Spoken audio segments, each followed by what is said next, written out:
খালি garden rich নয়, garden রিচে ঘটনা ঘটেছে বলে সবার দৃষ্টি গেছে। কলকাতার আশেপাশে, কলকাতায় জেলা শহরেও আজকাল ঠিক একই রকম পরিস্থিতি। পুকুর বোঝানো, বেআইনিভাবে বাড়ি তৈরি করা, অনুমতি না নেওয়া, ঠিকমতো সিলিং ইত্যাদি না করা।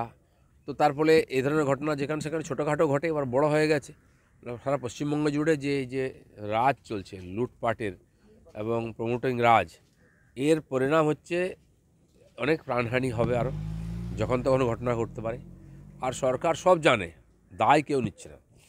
কলকাতার ডেপুটি মেয়র পরে এবার বেআইনি নির্মাণ নিয়ে বিস্ফোরণ, বিধাননগর চেয়ারম্যান বাইট, সল্টলেক বেআইনি নির্মাণ বারংবার পৌরমন্ত্রী এবার মেয়রকে জানানো, লাভ হয়নি।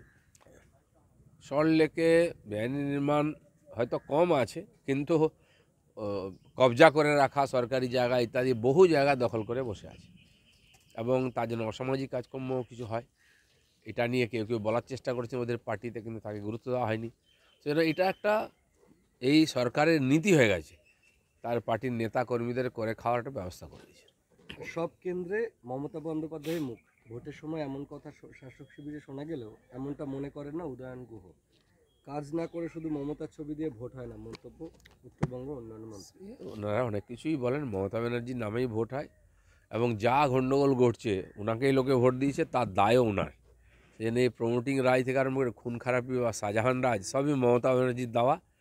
ওনার নামে উনি ভোট চেয়েছেন, এখন লোককে তার জন্য ভুগতে হচ্ছে। অবৈধ নির্মাণ আতার ঘর, গার্নগিজ মারলে ক্ষুদ্র তৃণমূল বেড়ে চেয়ারম্যান বাইট, 100টার মধ্যে 10টার মধ্যে অবৈধ নির্মাণ।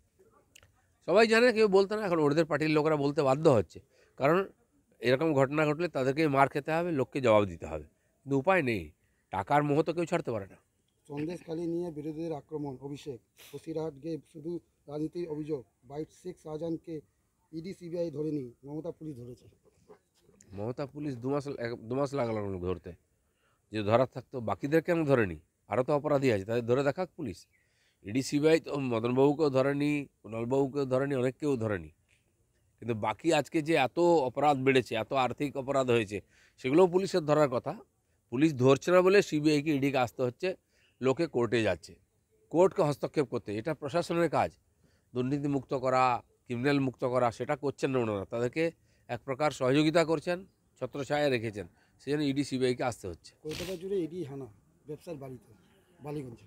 এই যে অপরাধের জন্য ইডি সিবিআই হানা চলতেই থাকবে, ইনকাম ট্যাক্সও চলবে, কারণ যে ধরনের আর্থিক অপরাধ পশ্চিমবাংলায় হয়েছে সেগুলোকে সমাধানের আর কোনো রাস্তা নেই, আদালত এবং সেন্ট্রাল এজেন্সি। দোষ প্রমাণ হলে মন্ত্রিত্ব এমনকি রাজনীতি ছেড়ে দেওয়ার চ্যালেঞ্জ উদয়ন গুহ। প্রমাণ কী করবে? যে রোজ দোষ করে তার রোজ দোষ প্রমাণ করার কি আছে? একজন মন্ত্রী রাস্তায় দাঁড়িয়ে গুন্ডামি করছে, এটা কোনো সভ্য জগতে হয়? তারপরে প্রমাণের কথা বলছেন। ওনাদের মহিলারা গিয়ে সন্দেশখালিতে মহিলাদের বলবেন তোমাদের ধর্ষণ করেছে, প্রমাণ দাও। উনি খুন খারাপি করবেন, মারবেন, তার বলছে প্রমাণ দাও। প্রমাণ কে দেবে? যে সরকার করার কথা সে তার সঙ্গে